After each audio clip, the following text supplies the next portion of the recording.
Hello, hello, hello, hello, hello. It is Festus Amoye and the wonderful team here at Laddering Your Success for the Edu Steps podcast. And we are super, super, super excited because we got a hot topic today. And of course, we are joined again by the doctor, the chief education officer of America, Dr. Jamarc Crawford. Everybody give him a hand. Yay! And Was in good, was addition, good, was good. and in addition to Dr. Jamarc Crawford, we are blessed by the presence of the evangelist extraordinaire, the one who just keeps on reaching out to people and helping people climb their personal ladder of success, Mr. Daniel Hill. Thank you, everybody. Hey! Thank you. Appreciate y'all. Love it. And for those who listen to us on a regular basis, obviously you're like, hey, somebody's missing. And that is because today is Olay's birthday. And so we want to give a major shout out to Olay. We hope he's getting some rest, number one. And then number two, enjoying his actual birthday. You know, once you start hitting them numbers, you know what I'm saying? Anything past 35, the body just feels different, you know. So yeah, so it's good to have y'all here. It's good to be here. So how's y'all week been so far? Good, man. School out now, baby. You know, I'm enjoying it. 100%. That's the mindset of every educator right now. All right, what Man, about you, the Crawford? weekend been good. Just celebrating some graduation. So it's been good so far. That's what's up. That's what's up. That's what's up. Okay, so today I want to welcome you all to Edu Steps. And as we're exploring the different pathways for educational success and personal success, we're going to top into a topic that really just shook higher education about a year ago. And this is the college admission scandal known as Operation Varsity Blues. And so we're going to examine the changes in education that have gone on over the last 5 years regarding that, right? So there's some ongoing challenges, and how does it affect students of different backgrounds, especially for those from low SES areas, right? So, you know, oftentimes the kind of mantra in education is, hey, you know, get your education, everything's going to work out for you. And so in 2019, there was found out to be a scandal where students of well-to-do parents were basically buying their way into some of the top colleges and universities that are out there. And so wealthy parents, celebrities, and college coaches were caught up in this web of bribery and cheating and fraud. So basically there was an educational consultant who basically would fake documents on behalf of these students and their parents to these schools, and then bribe some of the coaches and some of the admissions officers to get them into these schools. And so they had fake test scores, they had fake athletic profiles, just a lot of flaws within the admissions process. And it kind of showed the inequity of the admissions process en masse, right? So this is really interesting because we're going to kind of contrast a couple of different things. Okay, so what's taken place since then is that, you know, a number of universities have fired the implicated coaches, rescinded those students' admissions, and then some state institutions have increased oversight, particularly in athletics. And then in 2023, the Supreme Court banned race-based affirmative action to be forced on colleges. And so now there's a shifting focus on, okay, how do we get these students who could not go to college into college? And so for those who don't know, I believe it was Brown versus Board of Education, which was the hallmark education law that integrated public institutions. And over time, since the 60s, we've had some private institutions get integrated as well. But part of that integration process came in the late 80s, early 90s with affirmative action. And so with affirmative action, it basically said, hey, we're gonna have, you know, another way of saying this is ratios or quotas of making sure certain students were able to get in. And so this has presented a lot of ongoing challenges. So with transparency and fairness in college admissions, lawsuits about bias which there was a lawsuit that led to the Supreme Court change. A lot of class-based admissions. So basically saying that, hey, if you're a low SES student, you need to go to, community college or trade school and leave the, kind of elite Ivy Leagues kind of to those who are more well-to-do. Also, California in 2024 placed a legacy ban. So California banned private colleges from giving admission preferences based on family connections, so legacy or donors, and those who just had a long-standing relationships with the institutions. And then the federal oversight bill came through the College Admission Accountability Act, proposed a special inspector general to investigate race discrimination admissions at federally funded schools.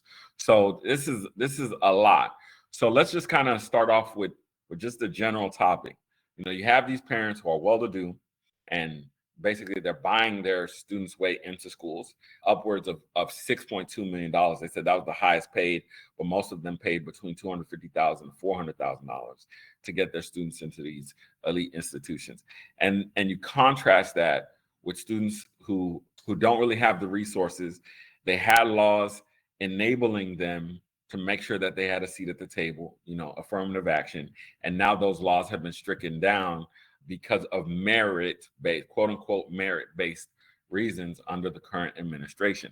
So, gentlemen, I'd love to hear you guys' thoughts. Go ahead and let me know what you want to share.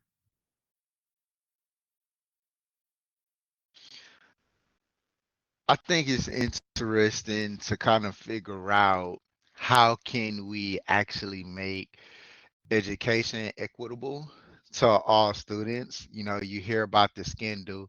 The first thing that comes to my mind is people with higher socioeconomic status having the means to pay their way for their child's future, which is an obvious advantage for those with wealth compared to those who do not have wealth. And then you also hear about programs that are being dismantled that are meant to kind of help people of other minorities, Black, Hispanic, Asian, things of that nature, to get into these certain prestigious schools. And it seems like there's no making anybody happy, especially when you're talking about them canceling or dismantling legacy students into the colleges. And so it's like, dang, well, if we're dismantling everything, what is a better system to replace this to where we can ensure everybody has a lane or equitable access to these colleges and universities? The first thing that came to my mind is, okay, cool, they cracked down on the people who were trying to buy their way into college. But hey, okay, since we did that, let's do away with affirmative action. So now there's no, again, I don't know the facts, but until I learn more facts, my thought is there's no checks and balances system. Because if we're looking for the people who can best perform the academic requirements of those institutions, the most generally it would be the people who have the funds to prep their students to get into those colleges versus low SES students who actually have the academic capabilities and the rigor to be able to complete what's needed of them, but they don't have the looks, like no one is checking for them. They're filling out the applications and things of that nature. They just don't have the access. So those are the things that come to my mind. 100%, 100%, 100%. Hey, LYS fam. It's Olay once again. These days, many families are busy but want personalized attention. We at Laddering Your Success understand this dilemma and have created a unique approach to help guide you and your child with personal development tools to build a life of purpose. This intimate approach is helpful for those parents that feel the need to have a focused heart-to-heart conversation deciding on the next steps after high school. We provide individual post-secondary planning, virtual customized college and career counseling, and scholarship guidance and planning. Our one-on-one sessions are tailored to each individual student to maximize their potential in the post-secondary realm. With our guidance, your child will be able to make their dreams a reality. Don't wait. Simply go to lys.com/parents to get your copy today. Now let's get back to business on this podcast. D-Hill, what you got? What you thinking? Yeah, I'm over it just trying to understand everything. I guess a lot of people, even people they really don't know what affirmative action is. So I guess we do have to speak on that too. If somebody can make it clearer, because kids these days they might think it's one thing, it'd be something totally different, totally different. It'd be like, no, that's not what that means. But I guess it all depends. Like, it's still going to happen. It's just going to be more quiet now. People still going to be paying to get into school. It's just some people get caught because, let's be honest, some people open their mouth. Like, I remember this one story was the dad was told not to tell anything, and the college paid him off because something happened. But then his daughter went on Instagram and posted, "Thank you, what's name, for actually paying for my trip to Italy." And like, so it's still going to happen. It's just going to be more quiet now. Now I see what Crawford's talking about. When he was talking about like people have more funds to do it, have all this. But if they have to pay for their kids to get in, they might not even be as smart as the kids. So I like Crawford was talking about like when you said people aren't looking for them, what do you mean for that? Because if they fill out the application, I'm actually trying to understand what you mean by that, bro. If you don't Yeah, mind, bro. yeah, good question, man. I was referring to when Festus was talking about how schools used to have certain quotas of different ethnicities or races, Oh, okay. to be in their school. And so when we like eliminate that and we're like, hey, it's a free for all, we just want the best of the best students who could perform academically on these levels. Well, you have people of all kind of ethnicities that are just as intelligent that could probably get into their school. They can't let every single body in. And so what I was referring to is there needs to be some kind of check and balances system, because without that check and balances system, it's like, hey, well, shoot, the people who have the wealth can afford to provide their students with the resources to get Okay. into their college. And I'm not necessarily saying that they got to pay the college off for them to get in. I wasn't referring on that. That's part of the skin. I'm just saying, let's say they're going by the book and trying to legit get their students in. They have Okay. the resources to, hey, let me pay this person to help my student write the best essays or this and this, Yeah. whatever those things may be, boost their GPA or top 10%. Whereas you got low SES, Black, Hispanic children who are very, very smart, top 5% of their school, but because they're in an A-leaf, or I probably shouldn't have said the district, but because they're in a certain area, they're not going to get those same looks if I'm applying to Harvard or Princeton. That makes sense. I get what you mean because even today, I feel like the rich people might have the funds just to even pay for all the college applications because college applications aren't free. They used to be like. I actually feel like they used to be free. I don't remember paying money, or my mama might have paid it back in the day, but I don't remember They paying money like. nah, bro, they weren't free, bro.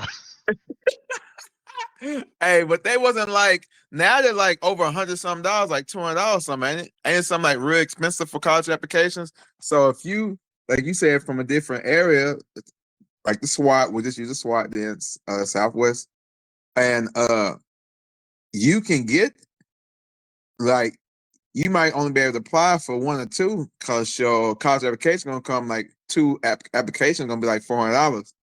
Now when they invite you up there for the trip to come see it, you can't even come to the trip to go see it because you don't have the funds to go see it. So that wipes you off the whole plan anyway. So I get what you mean, but I think that's when we gotta get back to like how when we was younger. I don't know how y'all's churches were. Some churches used to take kids on college trips and go see different places, which changed my mindset too, because like it don't matter how rich or poor you was, the church would take you. So I think that's what we have to get back: community help the kids we know who's trying to do better to actually get where they need to be, because it is going to be competition. Yeah, so let me run this back real quick just so that we have clarity for our listeners. And this is from Cornell Law School. Affirmative action is defined as a set of procedures designed to eliminate unlawful discrimination among applicants. to remedy the results of such prior discrimination and prevent such discrimination in the future. Applicants may be seeking admission to an educational program or looking for professional employment.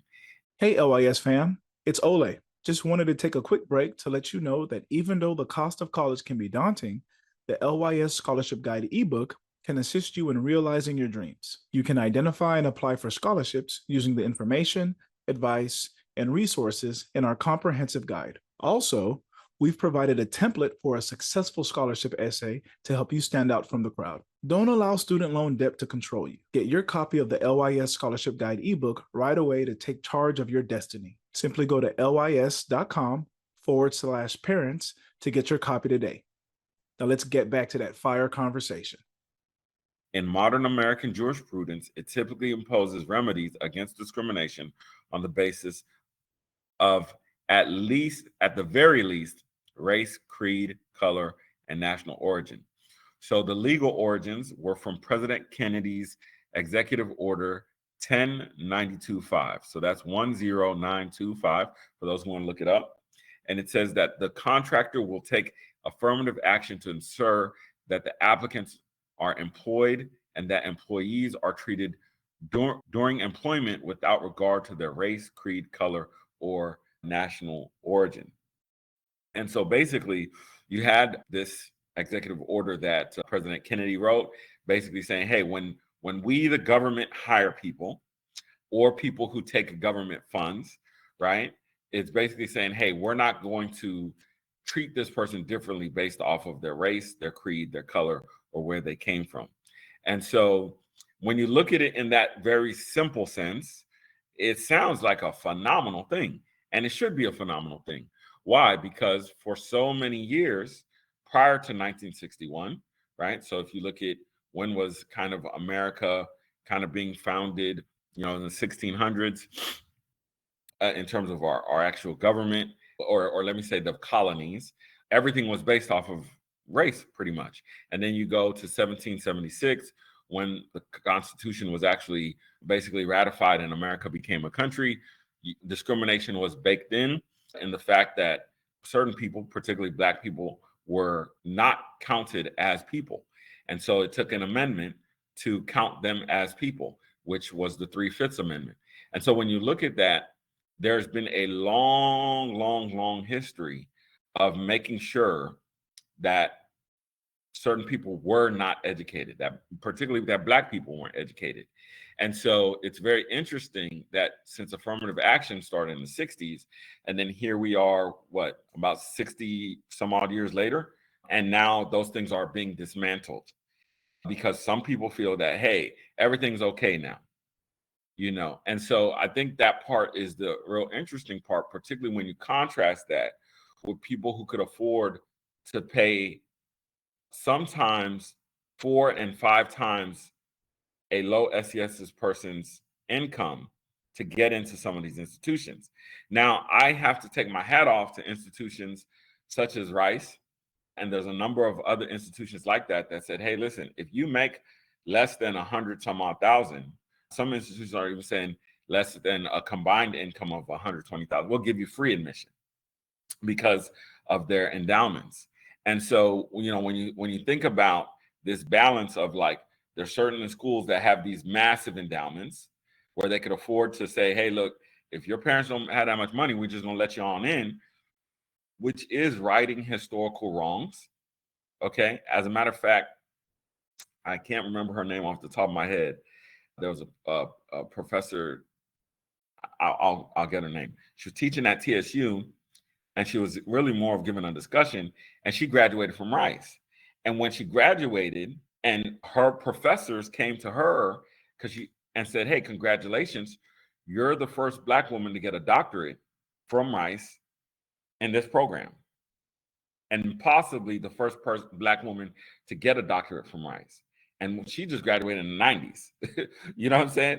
So when you think about that, there's this massive chasm, and there's some people who, while they're couching the term or the aspects of, racism, you know what I mean? They're also kind of pitting it against those who have like historical wrongs done to them and their families. I mean, you got whole families that have no idea where they came from because they've been traded back and forth for so much, you know what I mean, prior to emancipation and those different types of things.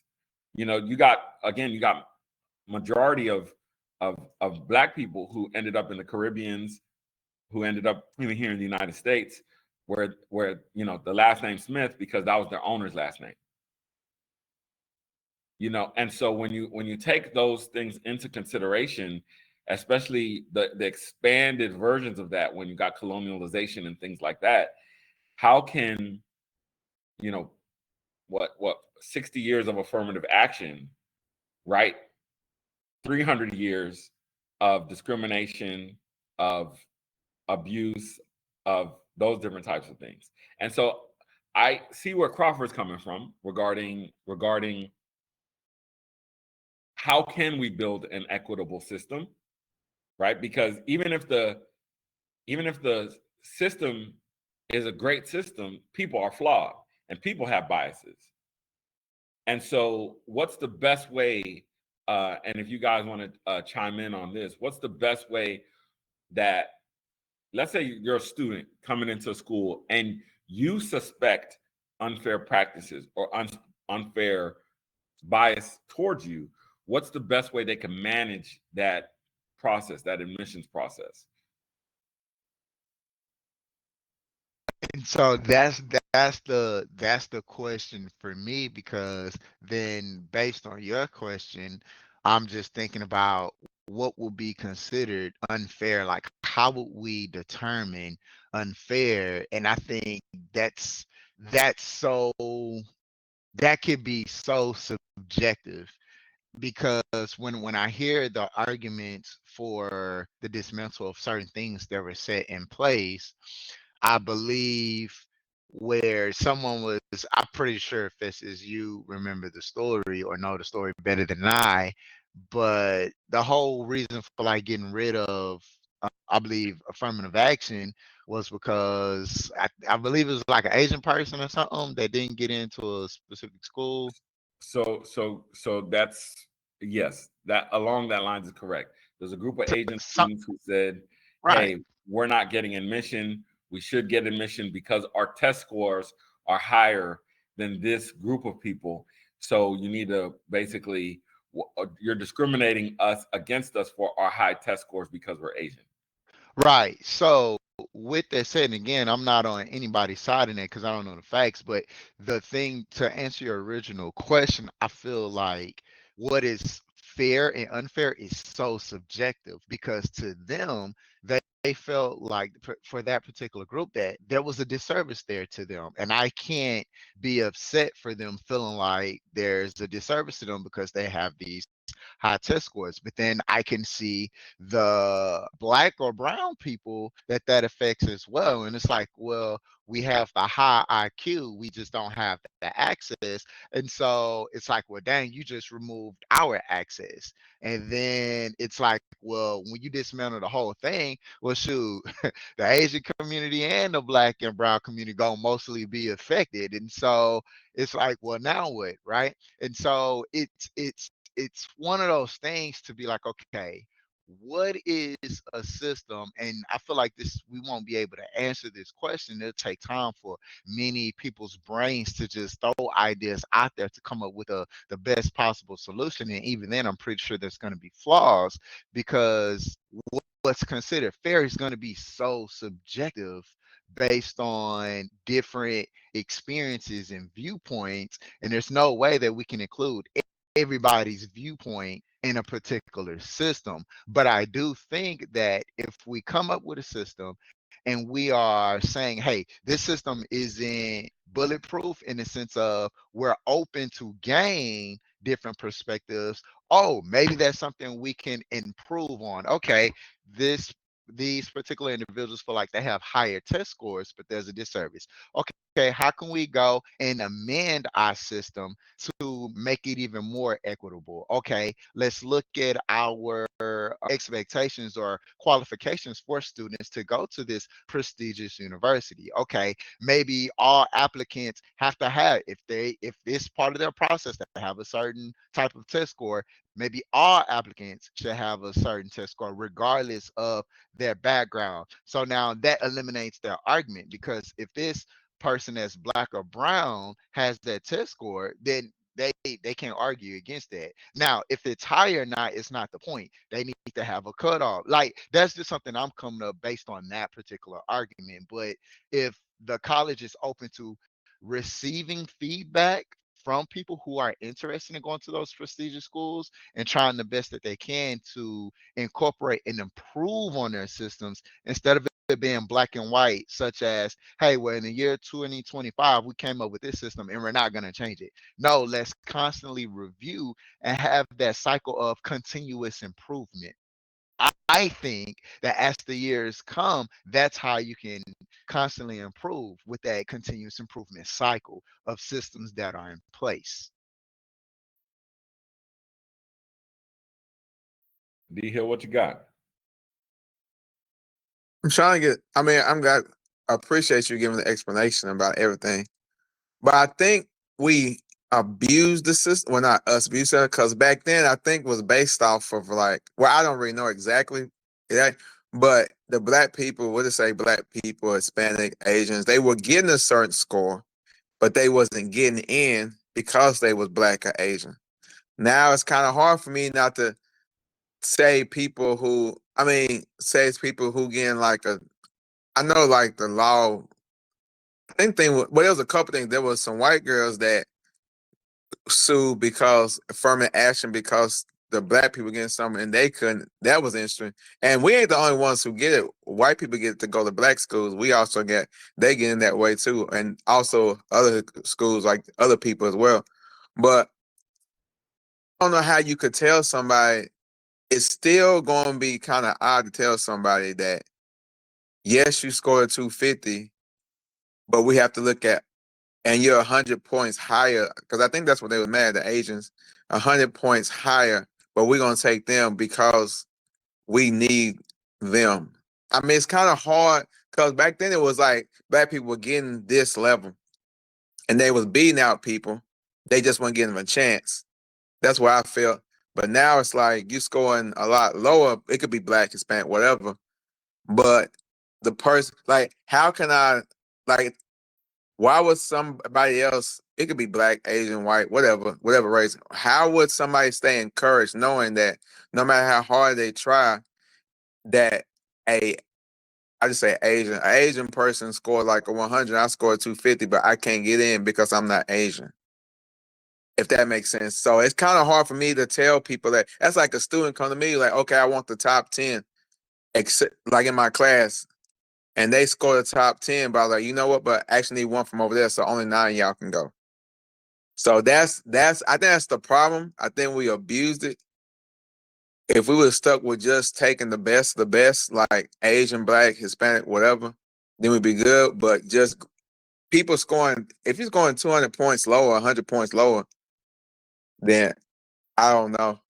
It's kind of hard to actually help me on this. It's kind of hard to see how to actually make that better, or how to get people to understand that.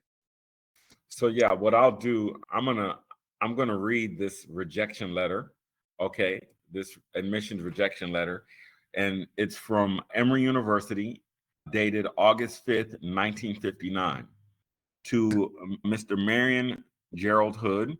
I'll leave off his address. It says, "Dear Mr. Hood, acknowledgement is made of your letter of July 30th, enclosing your application for admission to our School of Medicine.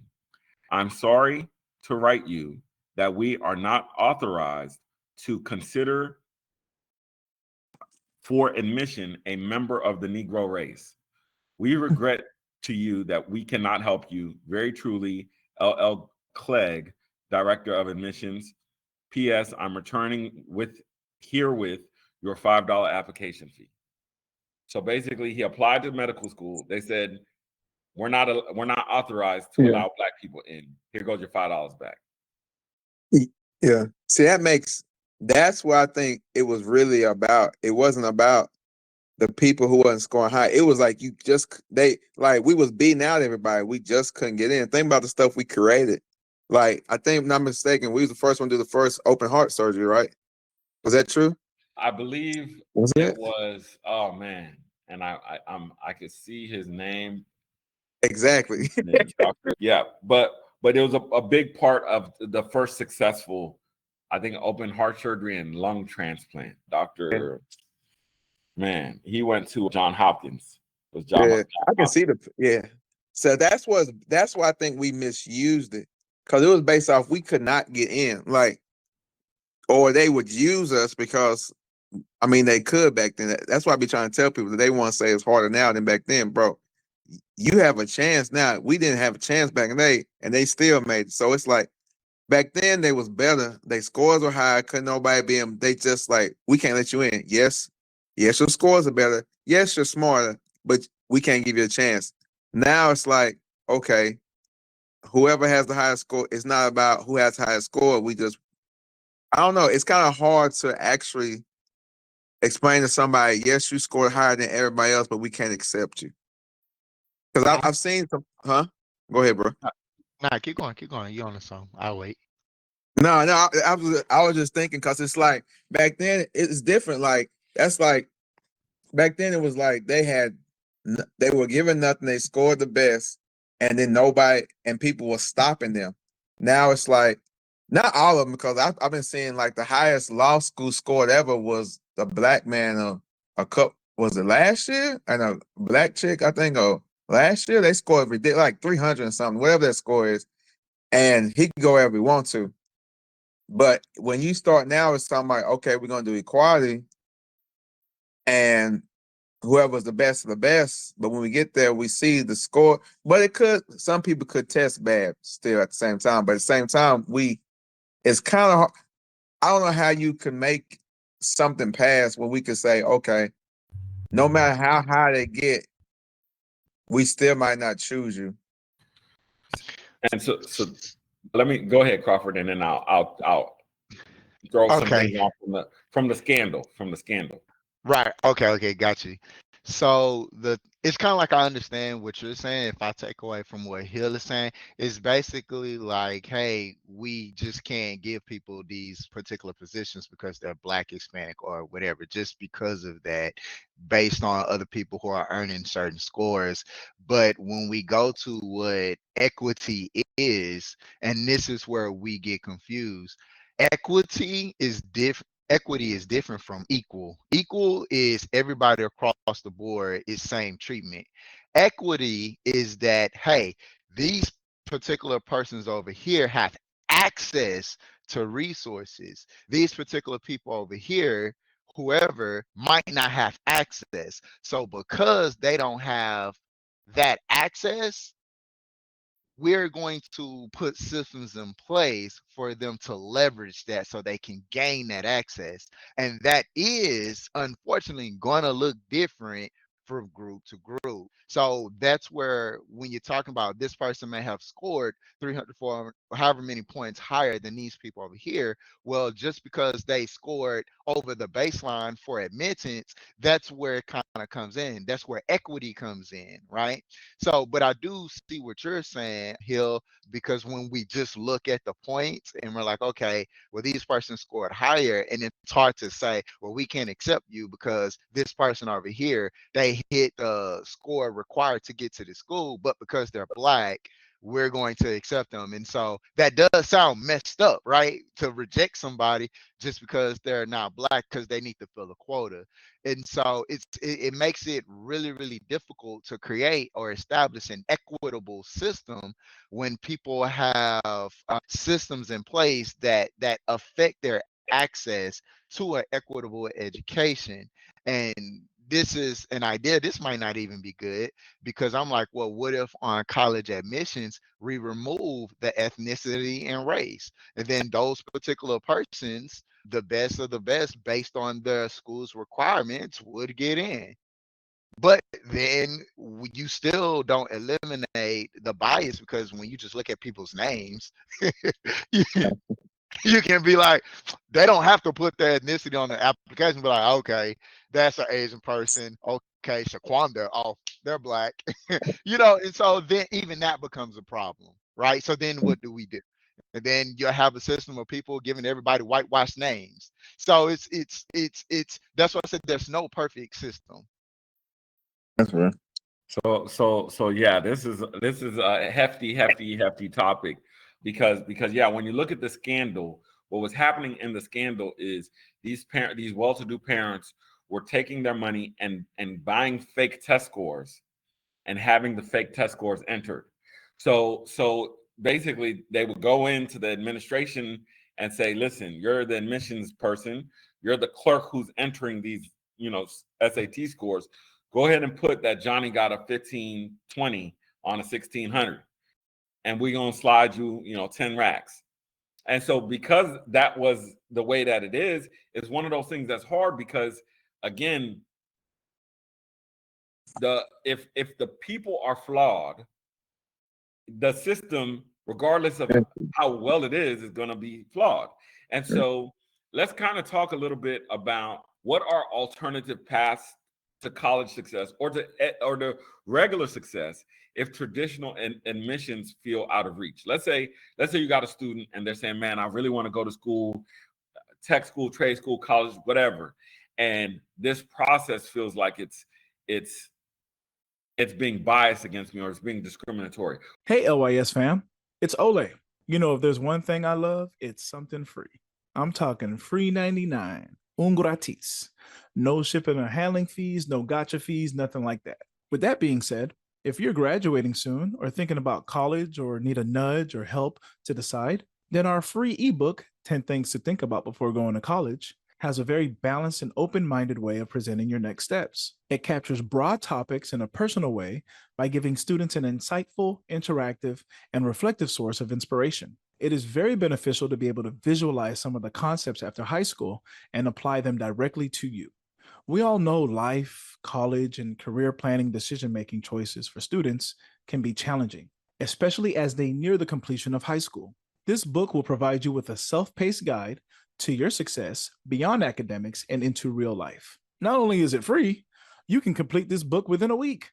This will definitely prepare you for long-term success. To get your free copy, simply go to lys.com/students. I mentioned it was free, right? Well, if I didn't, it's free. Like for real. Okay, back to the podcast. What are alternative paths to success? And I'll throw an example out there before we move on. So one way is going to community college before you go to a traditional 4-year college. Now, a lot of people don't like to hear this, but the thing is, a lot of times, particularly from Texas state institutions, there are direct admissions from community colleges to 4-year institutions. And so even if you went and spent a semester at a community college, you could get direct admit and not be pooled with all the other incoming freshmen, right? So let's say, for example, you feel like, oh man, I know I could do it, but my test scores are not that high.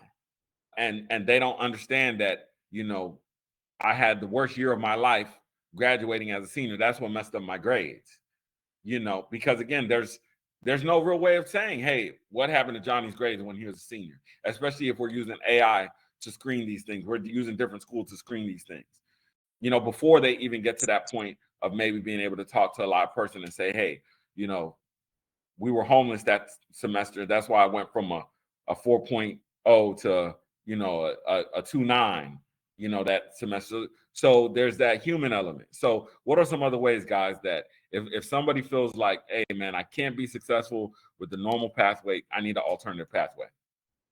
So I do want to say something, because you did give away a gem about a pathway, which is going to community college. But I do, because that is true, but I do want to give more information on that.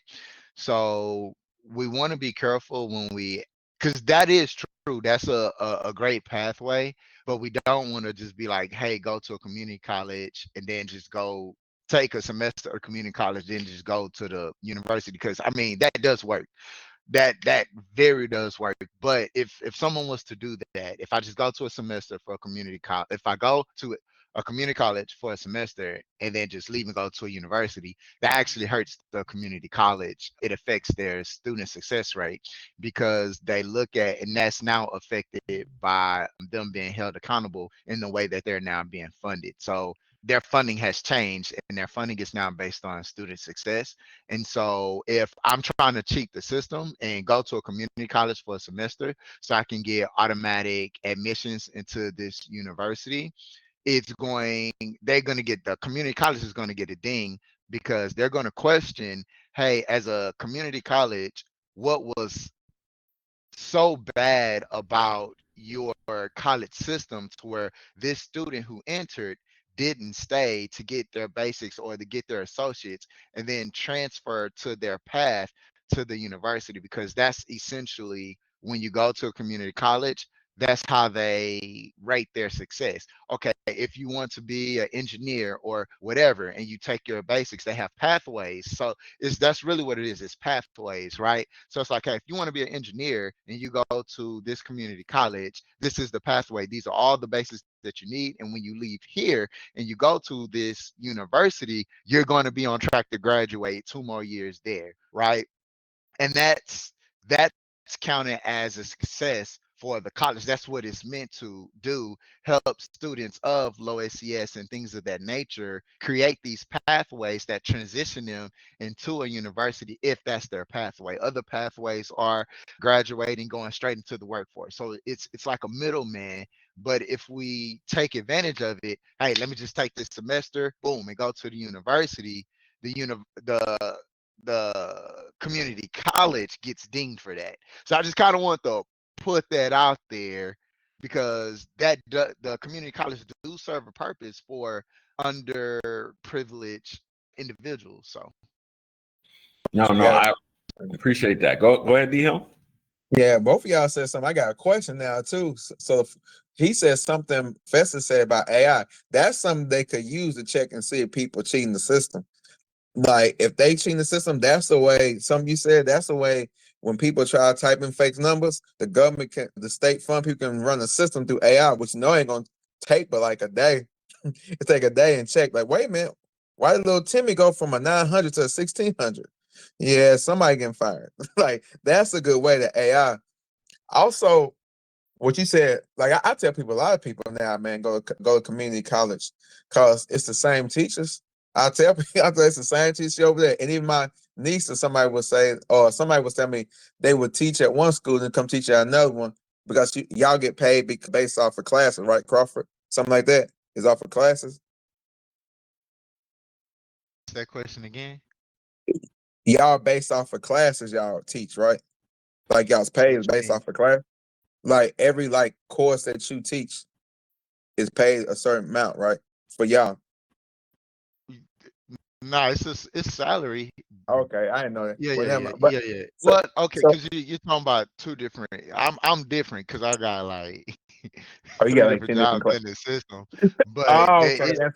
it's salary. So what it is you have a certain amount of courses that you have to teach, which is five. Five is considered a full load. If you teach surplus of five, then it goes to what you're talking about as it's per course. You get paid per course like that. Okay. And then what you said, tech school, man, that is my friend said, because they engineers, right? One went for engineer, one with IT, think IT is something. They was tripping because they was like, okay, because they are on the same job as somebody, and some of these people went to school, they get in debt, like a lot of debt, because they went to for engineer, like one dude's paying like 1,500 back in student loans or something, him and his wife together, something crazy. And they were like, the same people went to a 2-year tech school, paid 15,000, and now they making $75,000, $8,000 a year. All of them was like, man, I should have went to a tech school. Like, why did I go to this 4-year college? And so that's a real good path, especially people who not want to, because like my niece, like she could care less about the partying, going out. All she want to go to school, but being a nurse, you gotta go to school. But some of these people, bro, they just want to go to school and get out. So, and like somebody I know, the 2-year a community college, that's all you need to get out. So I don't say college is for everybody, But the best thing to do, like, go get some type of skill, because a lot of these skills make the most money because people don't know how to do anymore. Like I think masonry, people don't know how to do it, and people will pay you thousands of dollars to be able to just form something at their house. And I have a question for Crawford. So, do y'all get dinged when people take summer school classes too? If they just come for summer school, or is that totally different? Nah, it's so any kind of way when you're like it's the reason why it's like this is because they changed the way that the schools are now funded. And so it's again, there's no perfect system. So if I had a child and what Festus was talking about, I would be like, oh yeah, let's do it like that, right? But the problem is now that they're trying to hold schools accountable. And the reason they're trying to hold schools accountable is because there's other issues that we covered within this podcast where the student debt crisis compared to them not having careers to pay back the debt. So now they created new systems to hold the schools accountable. Where it's like, hey, well, to get this funding, y'all can't just be letting these people take these classes and then they're graduating, they got all this debt, right? So now the way they're trying to manage that is tracking student success. And this is in all the universities and colleges that are funded from the government, right? So it's a real important thing and it's scaring the institutions because it's like, well, dang, how do we control these people when they're full adults, like deciding to drop out and all of these things. So it's like, okay, it's now turned into basically a public school system.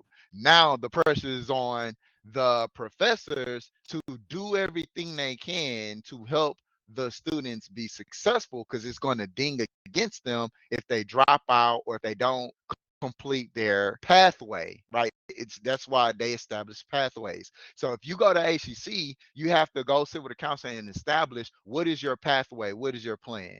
But some people, like how you said, if I just need to go to ACC to get to take this summer class to improve, I'm already a student at Sam Houston State University. But I need to go to summer school to build my grade point average over here so I can stay at Sam Houston State. So I'm finna go to ACC. I'm finna take this quick summer school class and then go over here.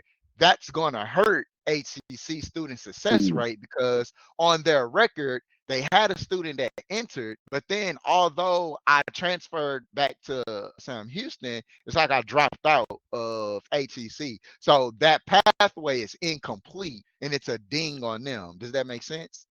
Yeah, I didn't know that because I was always telling my niece to take summer class. But that's now recent because they changed the way Oh, the okay. school funded. It wasn't always like that. So that system worked, yo. Let me go take this class. But now because the school was guaranteed funding, but because of the whole debt crisis from college, now it's like now we gotta ensure that these students are successful. Okay. But I think that's what Festus was talking about, alternative ways, because if the regular way ain't working, you might as well just pay $15, go to this tech school. Well, you're gonna come out making 30, 40. Some of like electrician school, 30, 40. Like if I go to school and I want to work for what's my friends? What's the energy company? Not Reliant, but the people Centerpoint, you come out making $28, $30 an hour. Then you move to alignment, you making $50 an hour. Like, and them boys, I had one homeboy, the halfway through the year, 6 months throughout the year, they was already at, was it, we said 78 or $90,000. Yeah. Like, bro, you know what I'm saying? Like, that's a tech school. Like, and now they used to just take anybody, but now they're going to the school. Like if I could have signed up, but now I guess people were quitting too fast. So now they actually going to tech school and getting these people. So 28, $30 an hour coming out of tech school, and all you owe is debt, $15,000 probably. Then that's a And good path. And and also you then got what you say? nah, you got it. And also the debt crisis now, though, really is some of these people are getting. Well, you go to schools where your job won't cover. Let's be honest. Like, I'm a teacher. I have no need to go to Harvard, bro. Like, why am I? Why am I go? You know what I'm saying? Like, I tell people like, so and also some people do get scammed in school, but like a lot of times we go to a place we shouldn't go and we get degrees we shouldn't get. Like so many people getting degrees that just don't match anything. So So another pathway is, I know a lot of, we're talking about the prestigious schools and other pathways, is that let's not sometimes focus on the name of the schools, because I know we think the name of the schools can open access to certain careers, which that is true.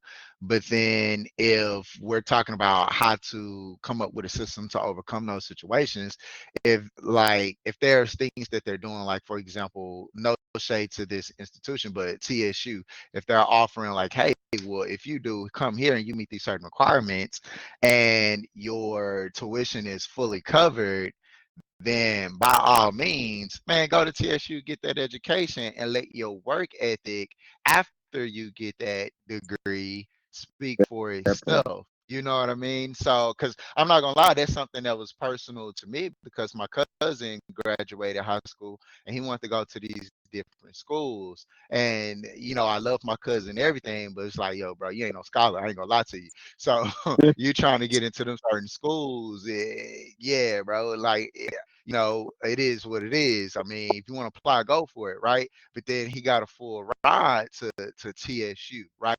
So I'm like, dang, in the back of my head, again, no shade to the institution. I went to TSU.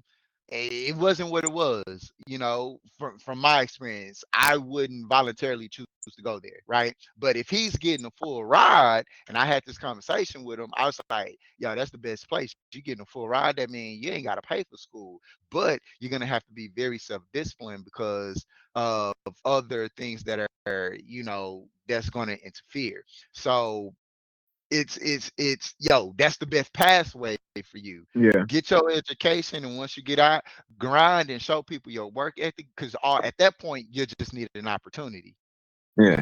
Texas Southern too. So obviously this topic was a phenomenal topic, and again, shout out to Olay, the birthday man of the hour, for all his hard work and making sure that we bring the best topics here on Edu Steps Live. And as we close out, I want to say a few things just to close us out. Listen, at the end of the day, regardless of other people's biases, discrimination, hatred, you have to push forward with what's best for you and your future.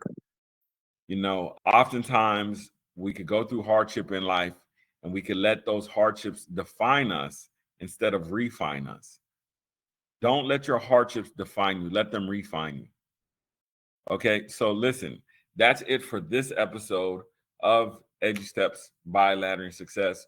And again, we're going to hit you with the phrase that pays. Listen, there are legitimate excuses for not going to college. There's no legitimate excuse for not getting an education. Hit the like button if you like what you heard. Hit the share button with somebody who needs to hear this, and hit the follow button for more fire topics from the Edu Steps team. All right, y'all be blessed. Bye.